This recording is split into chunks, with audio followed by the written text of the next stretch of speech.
From Channelside Drive, where Lord Stanley Cup rests. Time ticks down.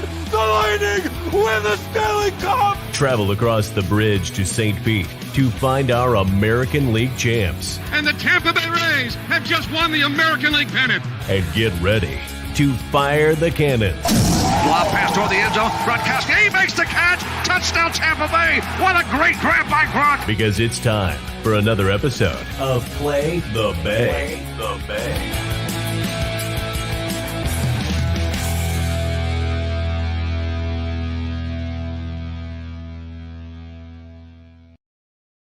To the 11-yard line. There's the snap. Mahomes running to his right. Look out. He may run. Mahomes directly. No, throw the end down. Batted, intercepted. Picked off in the end zone. Bucs are going to beat the Chiefs. We're the champions of the world, and we still have a minute 33 to go. Devin White, what a great second season. The All-American from LSU. Rookie of the year a year ago. And White, 13 tackles, 4 assists, 9 solos, and a pick in the end zone. That's it for KC. Bucs are the Super Bowl champs. They can't stop the clock. There will be no repeat. The kingdom will go home sad. And the Buccaneer Nation will celebrate. And I want to hear cannons. We do I want to hear cannons. For sure. And I think we are going to hear cannons. If I got to do the boom, boom, boom myself. Bucs win.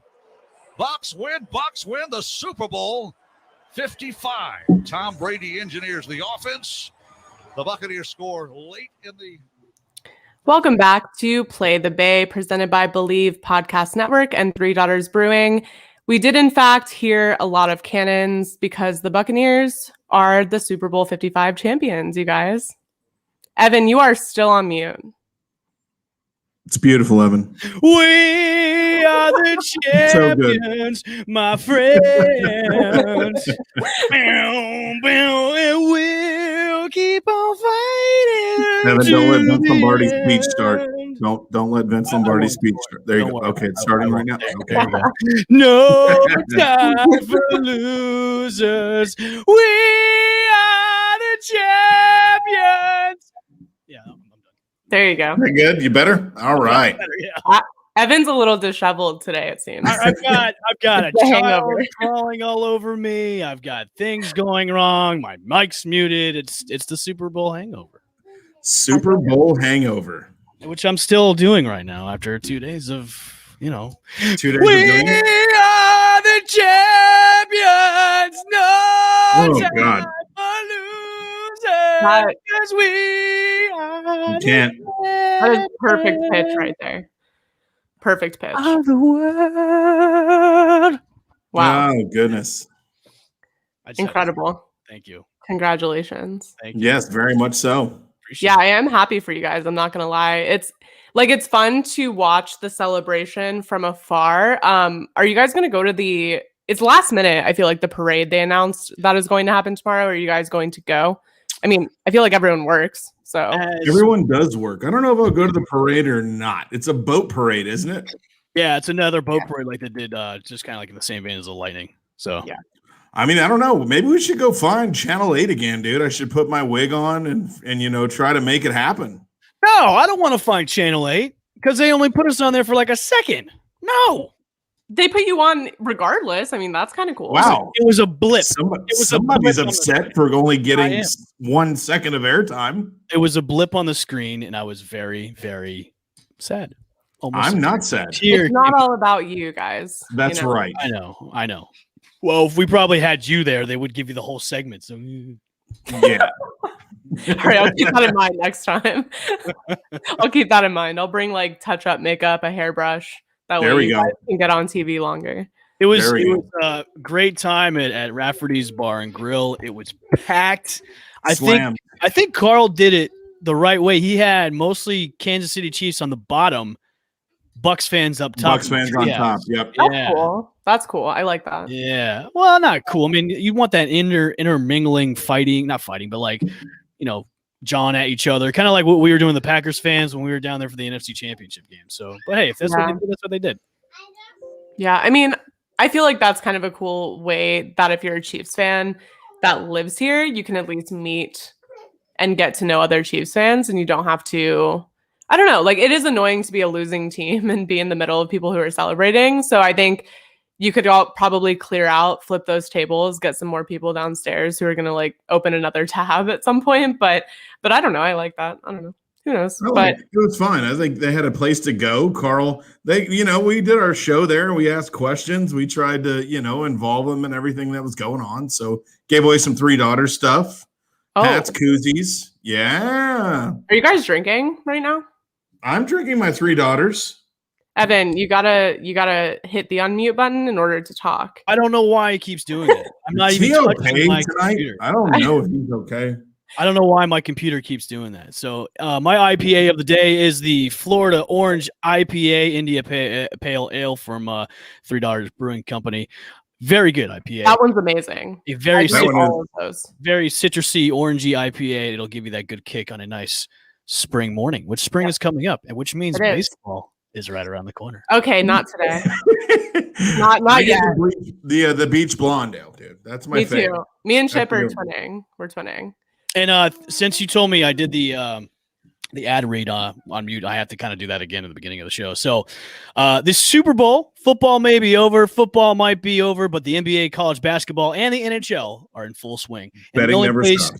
You should be betting on these sports is betonline.ag.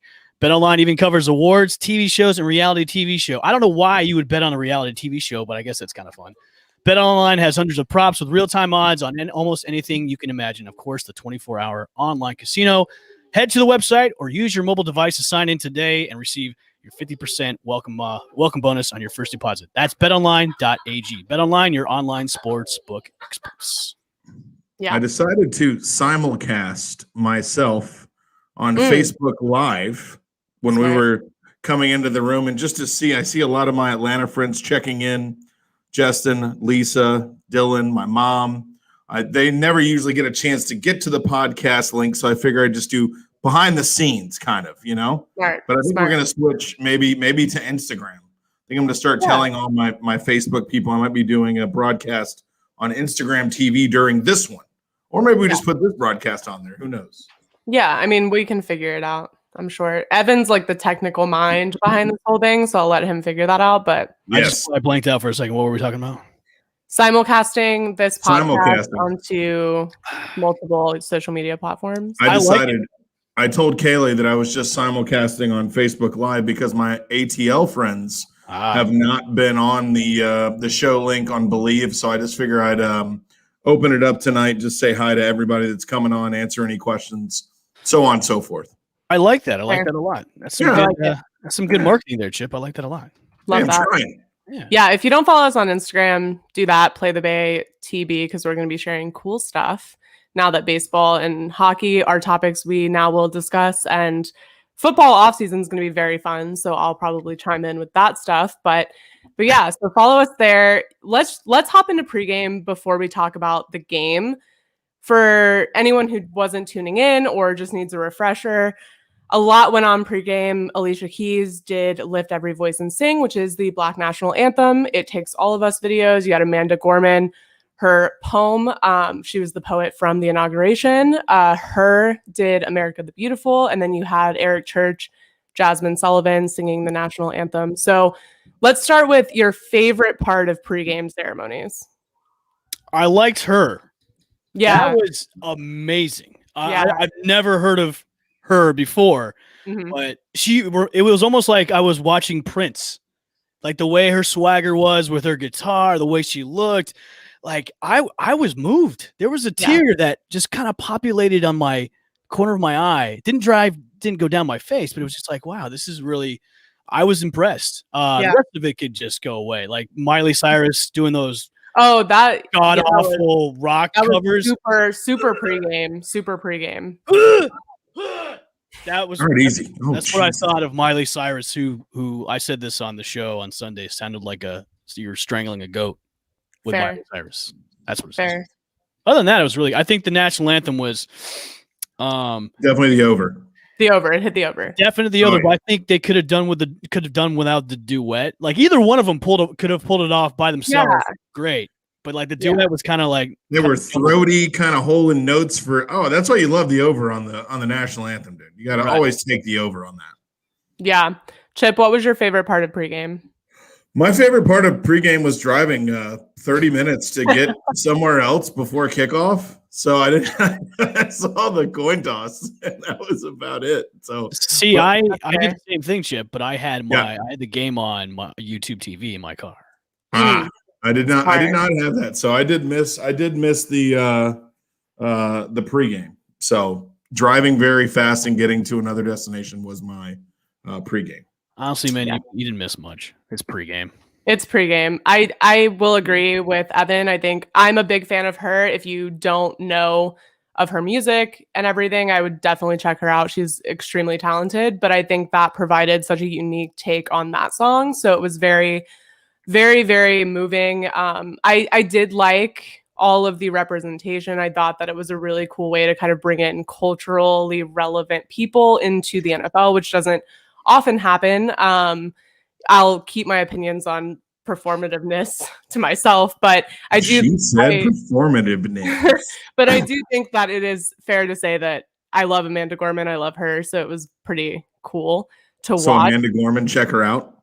Amanda Gorman is the poet from the inauguration who did the really beautiful poem, and then she did the poem for the honorary captains of the Super Bowl. So I think they had a Tampa nurse, an LA teacher, and then a military, I want to say a Marine veteran. So she kind of presented a poem in honor of those people. So I thought that was really cool. Very interesting way to kind of bring in what's going on into the Super Bowl. So overall, like it was spot on, man. It was really, it was nice. It was almost like a breath of fresh air of how they did everything, because you know how most of the pregame stuff that they do is just kind of like same old shtick. Yeah. I loved it. I loved everything about it. It brought everything together.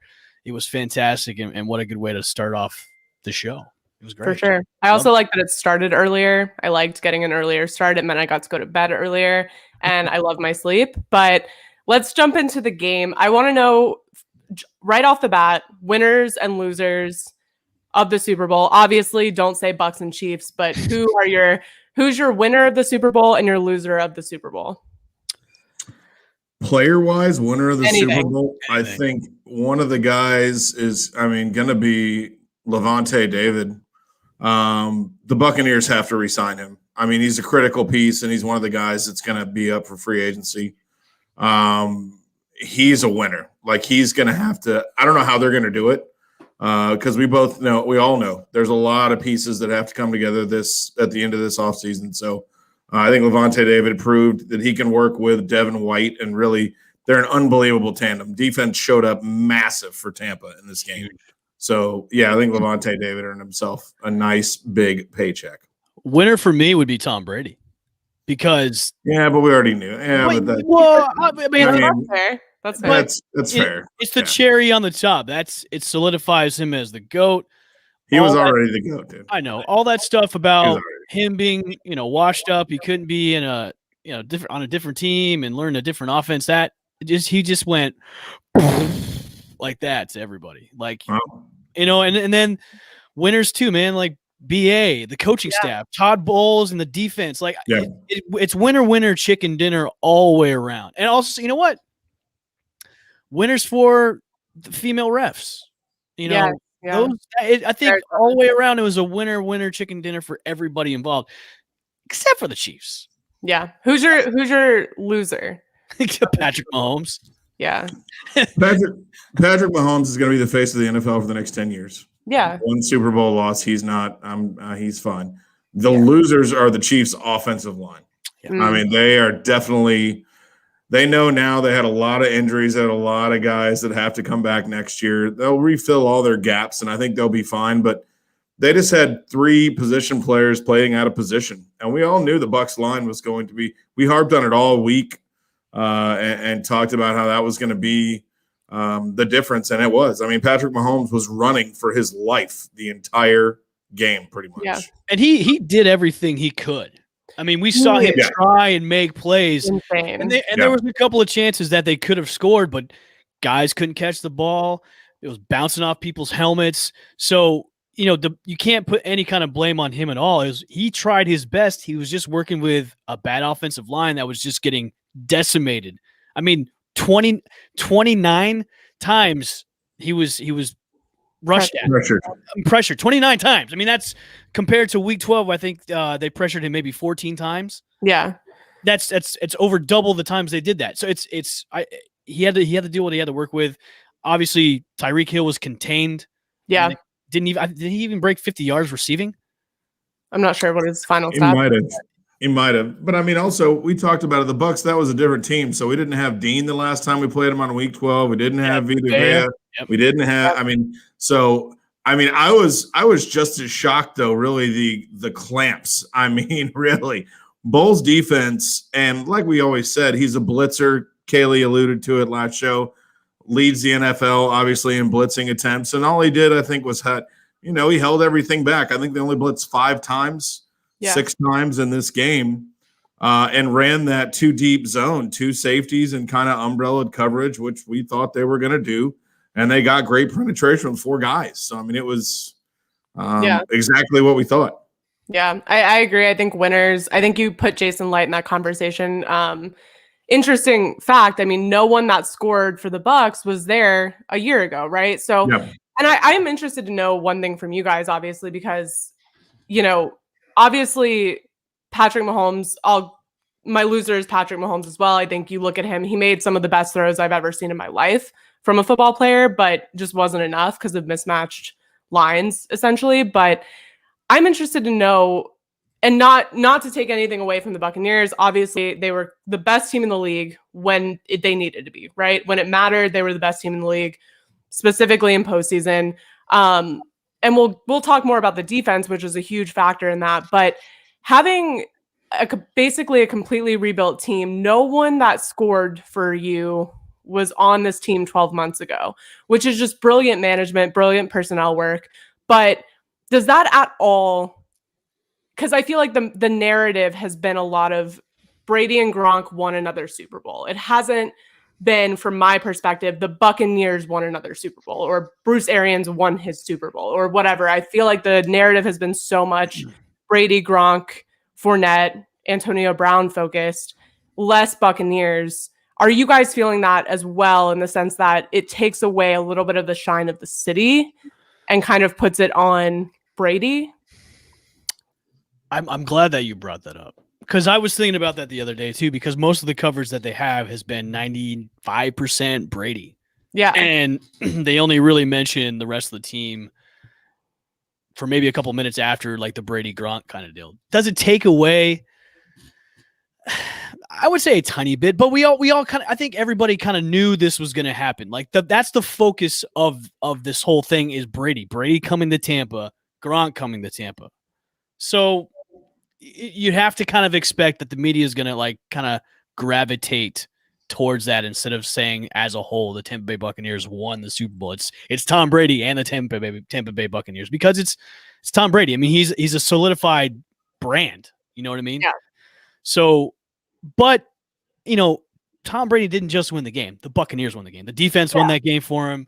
Yeah, for sure. But I tried to think about that constructively for the past couple of days, because the media has been doing that the most. Personally, the Bucs won the game, not just Tom Brady and Gronk. Right. And they, to be honest with you, I don't care who won the game. The Bucs won the Super Bowl. That's all I care about. Like, that's fair. You know what I mean? So to diminish the victory by saying it's kind of focused on Gronk and Tom, I don't think it does. Maybe to some people, but other than that, the Bucs won the Super Bowl, man. That's all that matters to me. I'm going to play devil's advocate here, and I'm going to go ahead and I'm going to take the other side of this one. So this is one of the first, not really the first. This is one of the first times where a quarterback like Brady, probably the last, hit free agency and had an ability to really go out and scout out a team to go to. So this is kind of like a ringer team. This was like basketball. First off, with the Miami Heat, LeBron James, Chris Bosh, Dwayne Wade, and everybody else went, in one direction. So this was kind of a ringer team, but it was with the best quarterback in NFL history. Yeah. So I think what Evan said is right. You can take it away a little bit, but I think that if you have a quarterback that's in this system and you bring more free agents in that aren't in this system, then this probably doesn't work. Because Tom Brady not knowing the system and Antonio Brown not knowing the system and all the other guys that didn't know the system obviously learned with Tom. So Tom could learn with them, and they got in sync, I think, on the same page, kind of what they did together. So none of them had prior knowledge of the system, so it made it easier for them to learn together.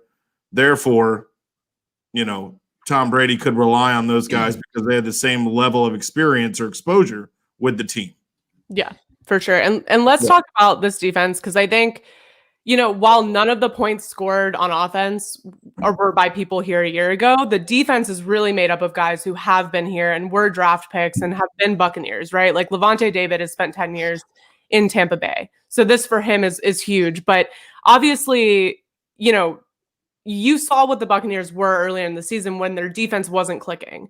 So you have to put so much credit and so much impact on the defense, because now that they've stepped up in the postseason, you look at the offensive stats and they're not that great, really. In terms of Super Bowl teams, they're not that great, but the defense has really been able to put them in a position to win. You've seen it happen. Todd Bowles constructed a near perfect scheme going into this game to really put the Chiefs on edge and really get Patrick Mahomes uncomfortable, really work to their weaknesses and what his players do well. And I think that's a huge thing as well, is he lets their players play. And we said this last week, he lets guys play to their strengths, not in a system. And I think that's really important. But what is, we mentioned Levante David. I guess besides Levante David, what is the one player on defense that stood out to you the most?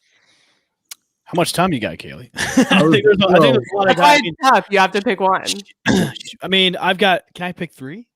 I can pick three. Well, then I'm going to hang up. I'm going to leave. I'm going to shut down the broadcast, and you can do all of them. I think the one that stands out to me the most, Shaq Barrett. Shaquille Barrett was a monster that game. I believe he had like 2 sacks. So, and plus he's probably playing for a contract because he's in a franchise tag this year. All like those guys really are on another level. Or Gronk. Gronk could have been the MVP too. But the way those guys stepped it up and just to shut them down was, I mean, I think we all kind of knew it was coming because of the kind of the patchwork that Kansas City had to deal with on the offensive line. But to do it the way they did it and just to straight dominate that was just, it reminded me of the 0-2 team. Like it reminded me of how dominant they were in that Super Bowl. And defenses, once again, will win you championships. Yeah. I think basically all the penetration that you can get to Mahomes where he runs backwards is up the middle.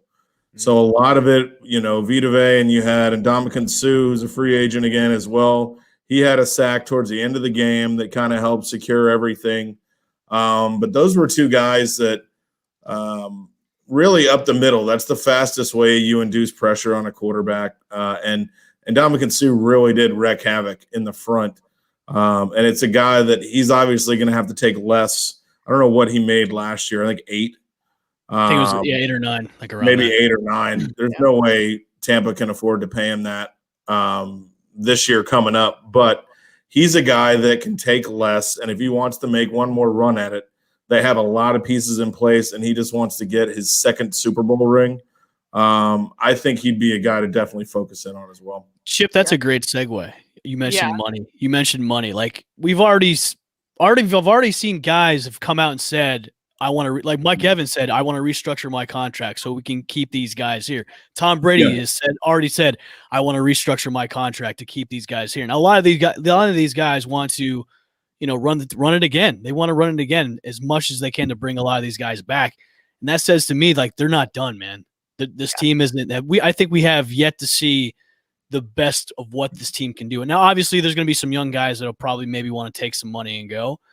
But you never know. They might want to stay. I mean, you've got, Fournette's probably going to look for a big contract. Hopefully he'll stay. I mean, Chris Godwin's looking for he's looking for a big payday too. Hopefully he stays. But, for a lot of these guys that are already saying, hey, I want to take less money so we can keep this core together, that says a lot.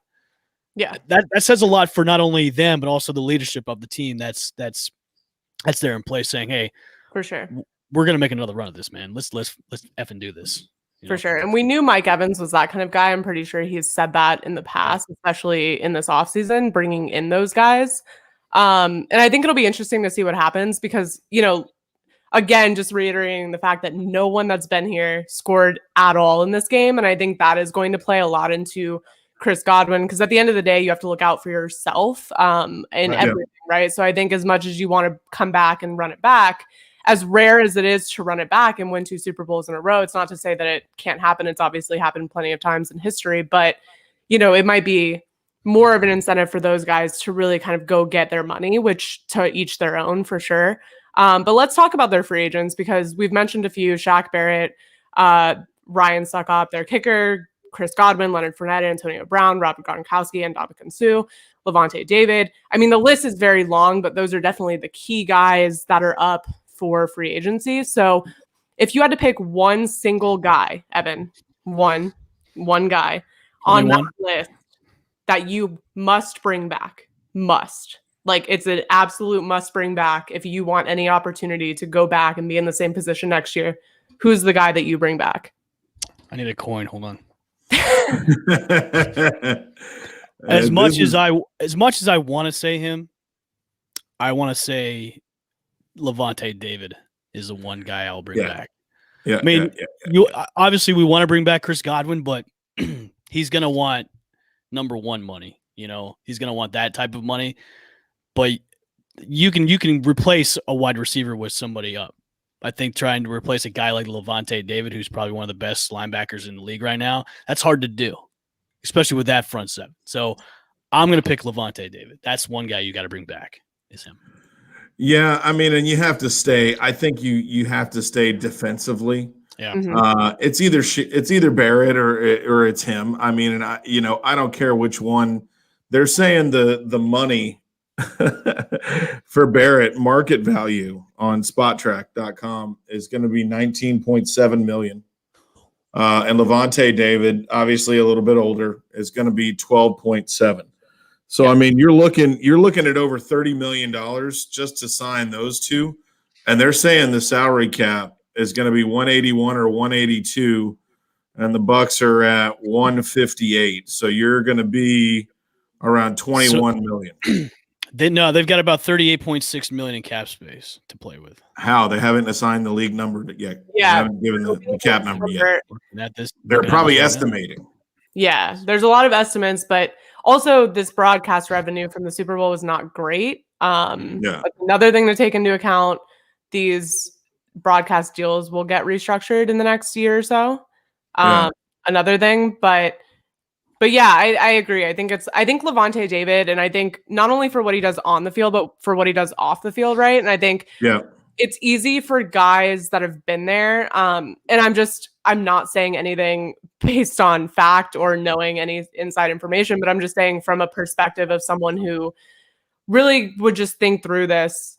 Levante David is a guy that's been there, right? He is Tampa Bay. He has been through the ups, the downs. He's seen this whole team develop and grow, and he finally got his payday for it in the form of a Super Bowl ring and win. And so for him, I think he needs to be that guy that young players look at and say, we're not going to get benched for a guy that you're going to sign to 1 year and then bring in and just overpower anyone who's been here, right? And I think that's important. You have to hold that culture in the locker room. And I know Tom Brady brings a lot of that. But you heard him say after the game, I was saving those touchdowns for Gronk in the Super Bowl, right? And that's got to hurt because you can say Gronk might be up for the MVP, but it's also like Tom Brady decides when he scores and when he doesn't, right? Tom Brady decides when he's blocking, when he's not. So I think you have to have a guy like Levante David who is Tampa Bay, embodies Tampa Bay, what this team is, what this team has been, and can show you the journey, not just I came here for a year and we won a Super Bowl. Because I think you need that grit to last, right? We've seen a lot of teams get really high. The Steelers are one of those teams where it's great to bring in all these guys and be winning, but you have to have some grit to be able to pull it off at the end. And I think he's that guy. But I mean, we'll see. I like that. I love Levante David. I actually found out before this podcast we have the same birthday. Whoa! Look out now. Oh, look at him. So I love that for me. Love that for him. Matching Buccaneers tattoos. No, I know, right? No. But let's talk about the Chiefs a little bit. You don't see Andy Reid get outcoached very often. And I'll preface this by saying he's got a ton going on off the field. He's got a ton of personal stuff going on. You can say it's not a distraction. I'm sure to some level it has to be. Yes. You've got your quarterback injured, now undergoing surgery. You've got your offensive line pretty much completely out for the most part as far as starters go. So a lot of pieces here, but they definitely got out coached, and we've never really seen them not be able to adapt the way that they weren't able to adapt to what Todd Bowles was doing on defense. So what do you think the biggest misstep for the Chiefs on offense was going against this Buccaneers team?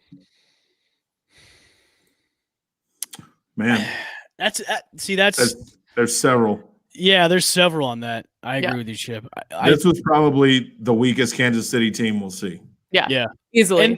And I don't think they're going to be okay going into next year. They're going to be fine. Like they're probably going to go deep in the playoffs, possibly go back to the Super Bowl next year. There's nothing to worry about with this team because they're already stacked as it is. Their offensive line is going to be back next season. Like they'll have those guys back. It's just they literally got out coached. And I think also too, and something that's bit Andy Reid in the ass a few times is clock management and timeout use, because we saw them use timeouts when they should have been using timeouts. I believe it was in the fourth quarter too as well. Now, obviously, to make a miraculous comeback like that would have been taking the act of God. Correct. But still, like using timeouts like that, I think it's almost like, Andy, what are you doing? Like this almost reminds me of when he was with the Eagles and his time clock mentality was way off. But to go in this game, it almost seemed like they were prepping for a Week 12 matchup where this isn't the same Buccaneers team that you saw in Week 12. And if you're going to prepare like that, you're going to get ate up, and that's exactly what they did. Not only on the offensive side, but the defense. And Todd Bowles called a great game for the Bucs when he was, doing blitz 4 cover 2, and he was having those guys shadow everything. But for the offensive preparedness, it just seemed like they were trying to go back to what they thought they were going to do in Week 12, and that wasn't even there. Like the run game was non-existent at all. Yeah. Obviously, I think their run game has been kind of like their weakest link throughout the whole season long, and they tried to get that going, and it wasn't going at all. So, and then you have to rely on forcing it to Tyreek, and then going to Travis Kelce, who now Kelce had a great game. He had over 100 yards, but when Patrick Mahomes is running for his dear life and trying to make plays, you're not going to get a lot going. And it just seemed like they were underprepared and thought they could go into this like it's going to be another easy win, and it wasn't that at all. It just seemed like preparedness was thrown out the window. I mean, this is a team, we're going to looking at their free agents. I mean, they're going to have 3 offensive linemen who are free agents that played in the game. All the linemen they have are above 31 years old. So I think we're actually going to see a fairly different team. Fisher tore his Achilles. He's very old, and he's going to have to come back from that. Both centers, Kilgore and Ryder, are both free agents, so they'll have to be re-signed. Andrew Wiley is a restricted free agent. Mike Remmers is a free agent. Yeah. So out of everybody I just named, they're going to have players that Eric Fisher is going to be the one starting lineman that's going to come back. He's coming off an Achilles. Everybody else has either unrestricted free agency or Wiley is restricted, and they're all over 30 years old. Yeah. So I think you're probably going to see a couple of changes. Probably offensive line, even though they're going to need some defense. Probably offensive line draft pick or 2 coming up in this year's draft. I think the Chiefs were ready. They weren't ready for that. The talent. They were as ready as they can be for a team that's into your second and third lineman on the depth chart. And you're also having guys that are playing not their natural positions. Tackles don't play guards. Centers don't play tackle. And that's just too much to ask of any lineman. Yeah. And for a reason. And I think that's the thing is they planned for a completely different Buccaneers defense. They planned to see exactly what they saw in Week 12. And like we mentioned, Todd Bowles just came in, not even necessarily anything like they've been doing, right? Because like we mentioned last week, they dropped those guys back in his zone. Being able to get pressure up front without having to run the blitzes is really important. Being able to really get him uncomfortable without having to sacrifice your double coverage on Tyreek Hill and Travis Kelce is really important. And so I think not to say that the Buccaneers wouldn't have won this game. I think they would have won this game regardless.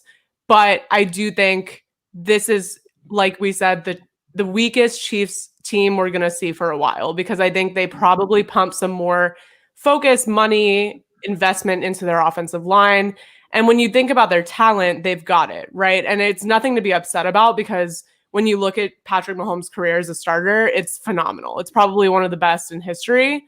So for him, I mean, 30 teams did not get to this point. So absolutely, probably we'll see them come back and make some sort of huge improvement next year as it relates to their O-line. But we'll see. I do like Andy Reid. I like Patrick Mahomes. So are we done calling Patrick Mahomes the baby goat? I don't think so. No. Because now he has to win 8. He has to win 8 Lombardi trophies. So I think this is like, and I've heard this come up a lot. I don't perceive that to be, I don't perceive those things that are being said to suggest that he's better than Brady or he's going to be better than Brady. I kind of perceive them to be like the domination that we've seen from him as a starter is really impressive. And it's only really comparable in those first 4 years to somebody like Brady, if that makes sense. Like, I don't necessarily know that anyone's comparing apples to apples with Brady, because it's really hard to do that. Well, because you hear a lot about he's the next GOAT, he's the next generation. I'm like, I'm not there yet with him. Like, okay, he's won one. He's been in the league, 3 years so far, 3-4 years. Like, I get, you can say that he can be in that conversation. Mm-hmm. Just don't call him the baby GOAT yet. He's got a lot more to prove. Like, get to 3 Super Bowl wins, get to 4, because then you're up there with Montana. You're passing Roethlisberger, you're passing the other guys that have multiple Super Bowls. Then we can talk about you in the GOAT conversation, because you only have one right now. Yeah, and you've gotten beaten already. So it's I hate that compare. I hate people when he's the next GOAT. Yeah, he's great coming out. He's had a great career so far, but don't put him in that conversation just yet. Like, that's why I don't call him the baby GOAT. I think it's more for marketing and clicks and clickbait than it is for actual people. Like, I don't know a lot of legitimately informed people comparing him to Tom Brady. Like, you hear it for people who want to have a conversation or get into some arguments with people, but I think it's hard to deny how impressive he is as one person, right? And I think he's a completely different style of quarterback. And I do think that he defines what the future of the league is going to look like much more than Brady does, just given the style of offense, the style of play.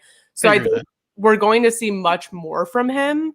So I think he's in his own conversation, not in that one yet. But I think there's no way to be, given the short amount of time he's been in the league. But when you look at, I mean, what negative impact? I mean, there's so many teams in this league that would love to have 1 year like the Chiefs have had over the past 4, right? Like 1 year, 2 Super Bowls, getting to 2 Super Bowls, and you're in your mid-20s. I mean, it's impressive, right? And then you made it to an AFC championship. You haven't really faced any sort of, you've faced every obstacle up until now, right? And that's fair, because you're just not going to win every Super Bowl. I mean, Tom Brady didn't win every Super Bowl, right? So I think that's the thing, is you look at that conversation and it's just starting. But I think he's defining a different generation of player. It's kind of like Jordan and LeBron. It's hard to compare them because the style of play is so different. Like, there's so much inflation when it comes to stats and points and the way that players move around. And like, you talk about LeBron as his own entity, not as his team. And I think Patrick Mahomes is defining a separate generation. I like that. I can agree with that because of the way things have evolved in the game. Like, everything's faster now. Yeah. More teams are drafting mobile quarterbacks than they used to. So I get, like, Brady and Roethlisberger are pretty much the last of those in the pocket passers instead of being a mobile quarterback. Like, after those two are gone, I mean, we won't really see that style of quarterback for a long time. So I like that. Okay. I like that. Yeah. I mean, Aaron Rodgers. Aaron Rodgers. Well, he's mobile though. He's mobile. Yeah. He's mobile. They don't design it, but they Congrats don't design to him, it. by the way. He can make a play out of something, kind of. Like Congrats I think if Aaron Rodgers though. Yeah, if you had to make Tom Brady scramble, it would be a tough. It'd be looking like in slow motion, even though it's in real time. That's how Tom Brady. Scary. Yeah, when it happens, it's like the Matrix slowed down, and Tom Brady's still in real time. Like it's that slow. Yeah, it's very true. He's not gonna have, and it's just not. He's obviously the GOAT, but it's just not comparable to the style of.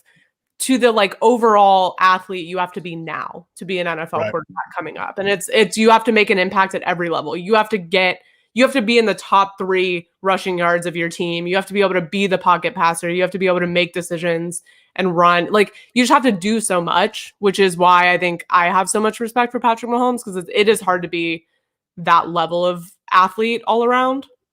I mean, when you have to run 500 yards to get away from the Buccaneers literally. Defense. On a toe that you now have to have surgery. Yeah. You now have to have surgery. I think Matt Ryan's a pocket passer. That's fair. That's fair. Yep. That's your boy, Chip. That's fair. I think Matt Ryan's there. Everybody else, though. Yeah. The game is completely different. I think the one thing that I'm very much excited to see, I'm going to go off top for 5 seconds. Deshaun Watson. Where will he land? I think he stays. And holds out. No way. He holds and holds He'll and holds sit out out the whole year. Well, now you got throwing Russell Wilson, who's apparently unhappy with everything in Seattle now, so he wants to trade. So just saw that today. I would be too if I was Russell Wilson. But yeah, I mean that's fair. I think that's the thing, and I understand Deshaun Watson's frustration, because if you're in your prime, you're trying to get it done. I mean, that organization screwed you over. They put you in the worst position possible and said win games with nothing. And you thought it was bad for Aaron Rodgers. No, like, worst decision making I think we've seen in almost NFL history was made by Bill O'Brien in Houston. So it's pretty interesting. You can credit Bill O'Brien for that. Yeah. Good job, Bill. Rest in peace. Let's talk about halftime. I know Evan did not like halftime. I loved halftime. Pip, where are you landing on halftime?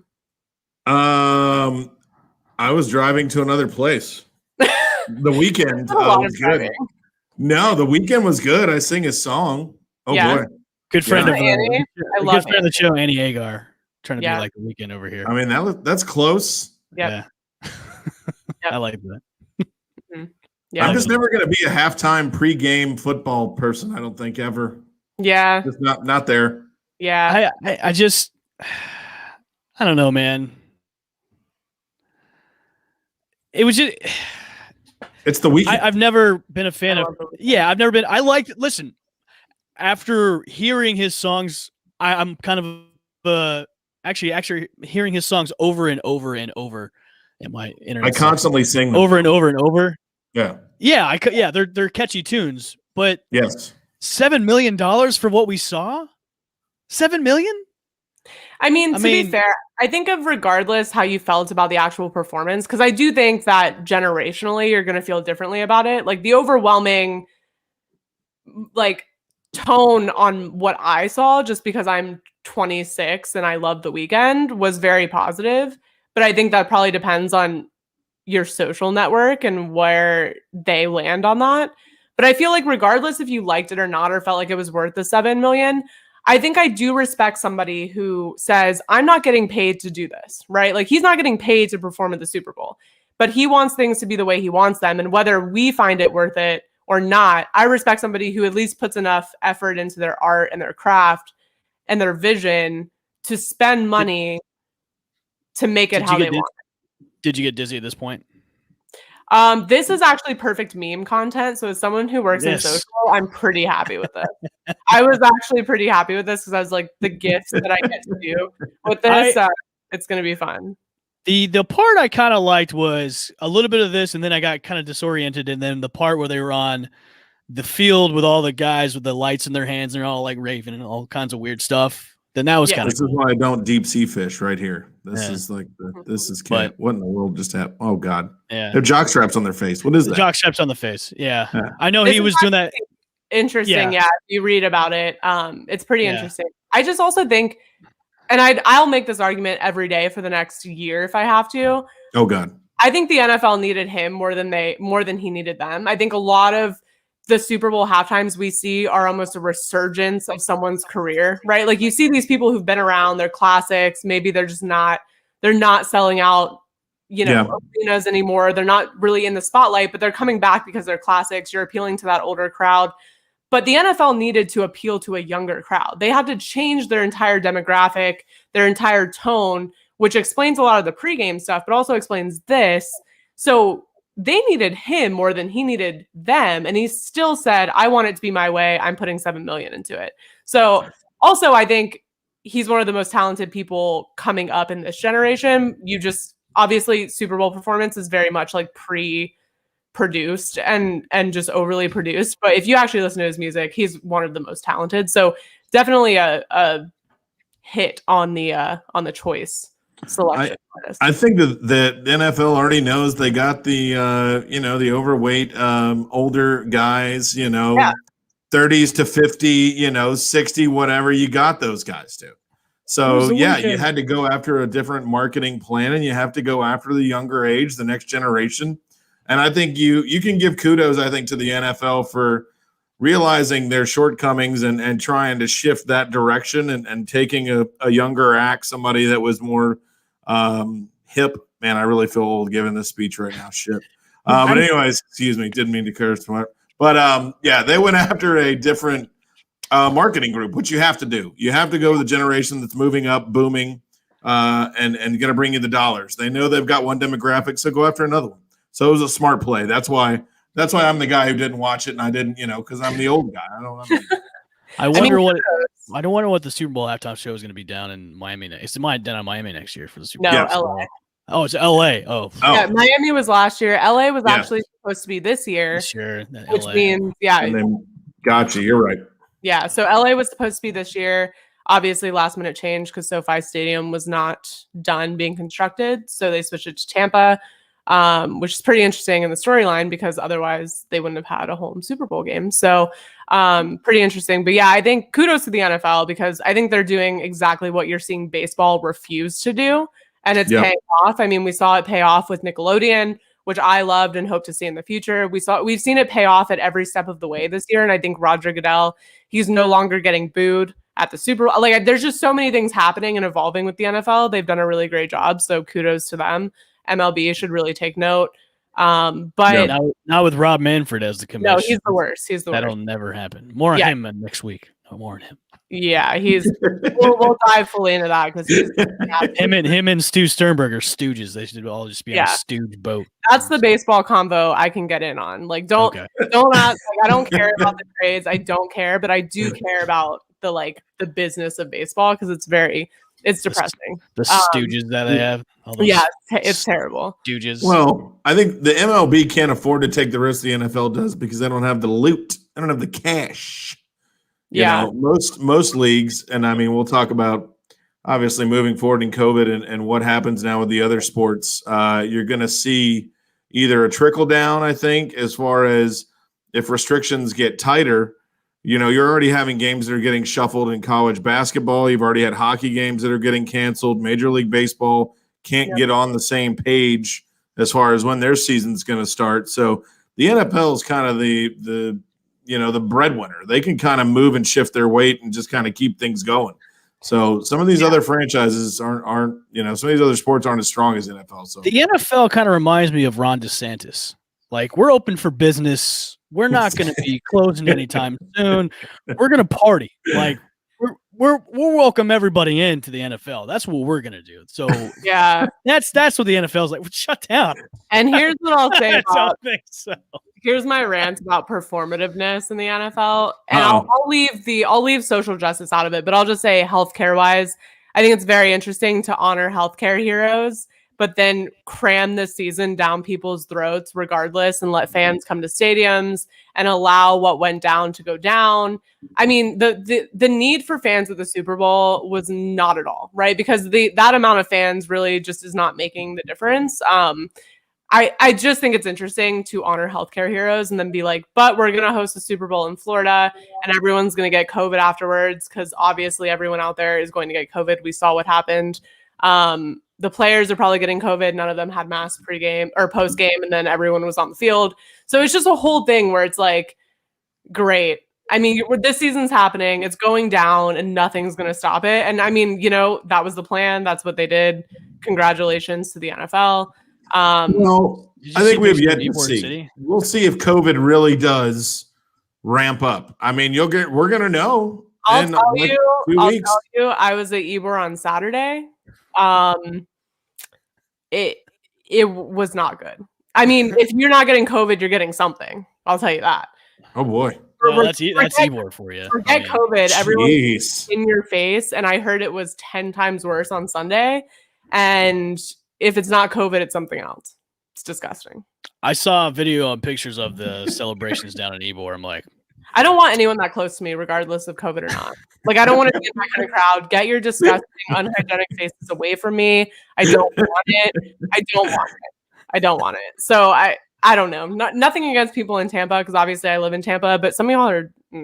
So it just is. It's one of those things where we'll see what happens. But, kudos to the NFL. They pulled it off, finished it. Season is successfully over. Now we get to talk about off-season, which is fun. But what was your favorite commercial? Man. I've got mine. Okay, you go first. The return of 3D Doritos with flat Matthew McConaughey.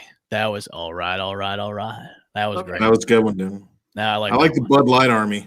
Yeah, going back and all the generations of all the Bud Light people, all the hosts, all the. You get the night, and then you get you got like everybody. I love you, man. You had that guy. I mean, that was good. I like that. Yeah. Kaylee, what was yours? I can't pick just one because I fully appreciate. I don't know if you saw the Oatly commercial, the terrible oat milk commercial. Yes, I saw that one. So the what CEO was playing the keyboard. Or whatever. Yes. So what they did, genius, is they put out a terrible commercial, and then right when the commercial went live, they opened up a landing page to sell shirts that said, "I really hated that Oatly commercial," and then they sold out and their website crashed. So they're playing. I'm just saying they're playing chess, not checkers. They knew what they were doing, but I think out of the actual content, nothing's better than a Paul Rudd cameo and a Drake cameo in the same commercial. So the State Farm one, they just know how to keep Jake from State Farm relevant. Like, they knew when it got stale, they replaced him, they switched it up, they got everyone involved. They know what to do to keep that whole storyline going. And I'm just going to say Drake should be embarrassed because Jake from State Farm is way hotter than Drake from State Farm. And you were saying Drake looked jacked, man. He looked pretty. He looked yoked. He looked yoked. But standing next to Jake, I'm like, Jake can do whatever he wants. Drake is gonna Drake was looking a little crusty next to Jake. I'm just gonna say that it was a little embarrassing for Drake. So what you're saying was Drake is old and busted. Jake from State Farm is the new hotness. Okay. I mean, I'm not gonna say that he's huge though, dude. Drake was yoked. He was, dude. He was. I mean, he hasn't had an album in 2 years, so it's like, what are you doing? Working out. Yeah. I mean, no one's ugly. You're just poor. Never forget.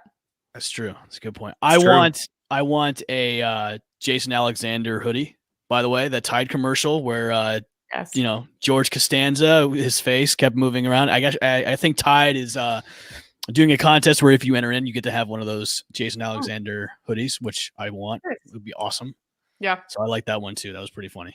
I think the commercials this year, I know a lot of sponsors pulled out because of, they wanted to put their money towards relief and everything, but they weren't that exciting, but they were still fun at the same time because we've seen in Super Bowl past where like the commercials are like the thing to watch if the game sucks, Yeah.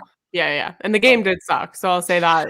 That's just your opinion. If you're a Bucs fan, you're enjoying it. Which is, I mean, to be fair, it's the smallest market in the NFL besides Jacksonville. So, I mean, if you're in that small market, then cool. But if you are not a Bucs fan, that game was terrible, which for me, it was great because it meant I could work ahead.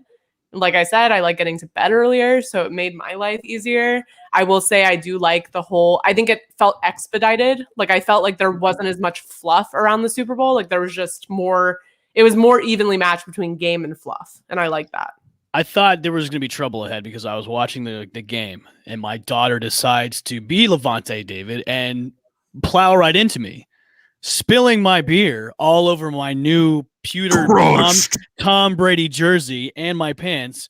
And I sat there with beer all over myself. I'm like, if I couldn't change it, yeah. She's practicing. I know. If I take this off, I might jinx the game. So I sat. The world might just stop if you take it off. That's right. It might have. Beer soaked clothing the whole game, and I was happy with that. It was fine. And then I did the Stone Cold thing afterwards too. Yes. So it didn't matter because your jersey got demolished either way by beer. That's very true. Yes, that's fair. That is very true. That's a good point.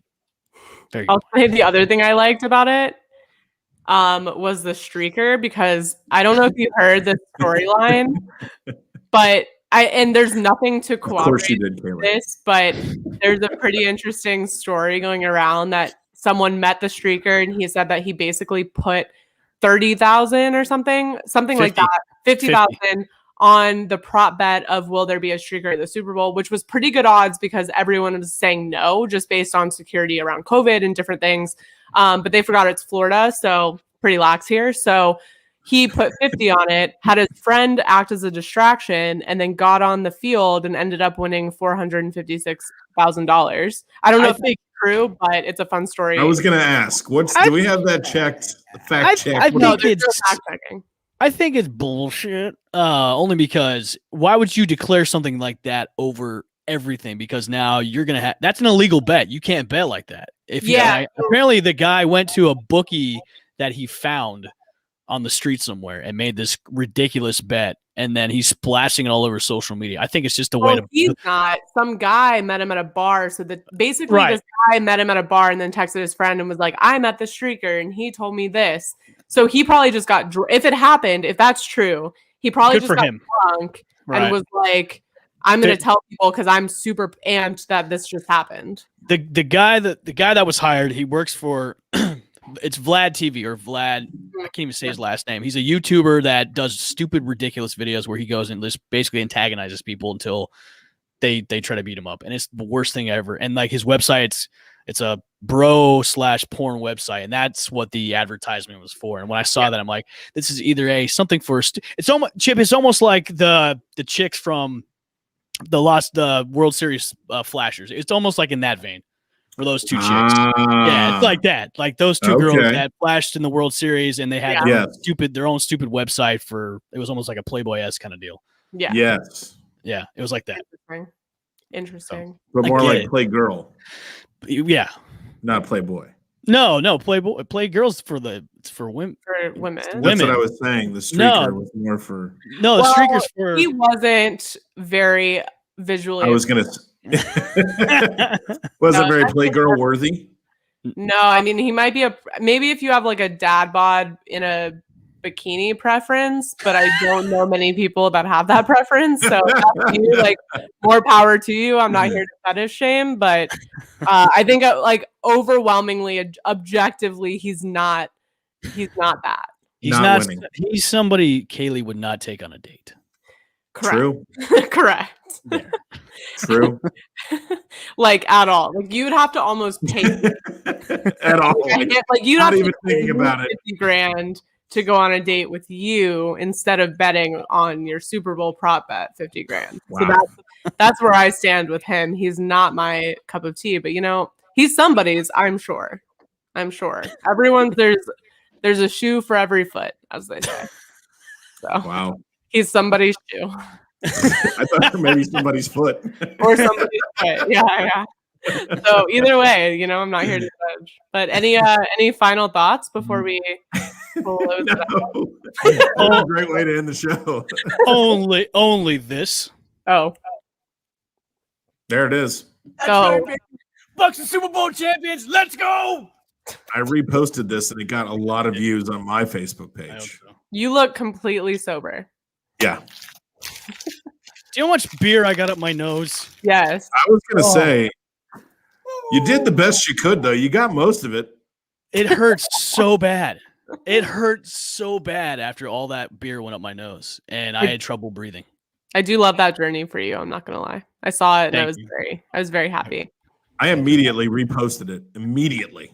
And I was pretty much sober. I only had like 2 beers that night. And I was like, and I went to Publix to make, because I was gonna do it for when the Rays won the World Series, I was gonna do that. Didn't happen. So I was like, if the Bucs do it, I've got to do the Stone Cold, and I'm glad that they did. So I was. And I mean, you did it. I know I did it. Yeah. And it was worth it. It was worth it, even though the beer got up my nose and I couldn't breathe for the whole night. So, I feel like it's worth it. It was worth it. Good. On that note, on feet and Stone Cold, we'll end the show. But thank you for tuning in. Comments. Make sure to follow us on Facebook at Play the Bay 2020, Twitter and Instagram at Play the Bay TB, Apple, Spotify, anywhere you listen to podcasts. Rate, review, subscribe, and we will catch you guys next week on the flippity flop. Bye. Flippity flop. Go Rays. There you go. Thanks for listening to Play the Bay.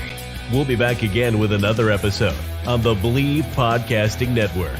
If interested in advertising, please contact Believe.com.